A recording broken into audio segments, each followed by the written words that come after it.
Armes à feu apparentes, treillis de camouflage, progression ordonnée. Ces soldats de l'armée de terre patrouillent depuis le 23 juillet dans le Loir-et-Cher, une première dans le département.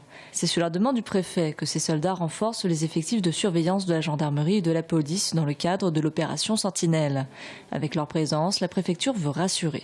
La demande s'est inscrite dans un dispositif national qui a été présenté par le gouvernement, notamment après l'attentat du 14 juillet à Nice.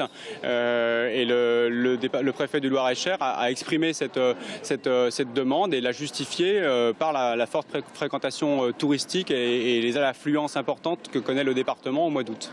Les autorités refusent de communiquer le nombre de soldats déployés dans le département. Ils sont principalement issus des rangs de l'armée de terre et viennent de différents régiments.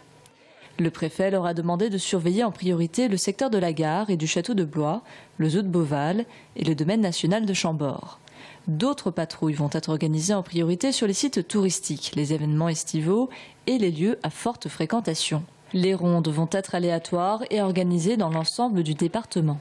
Les attentats ont eu lieu à des endroits dont on ne s'y attendait pas et justement, ils peuvent avoir lieu n'importe où en France, en tout lieu et à tout moment. C'est la raison pour laquelle il est important que nous soyons présents.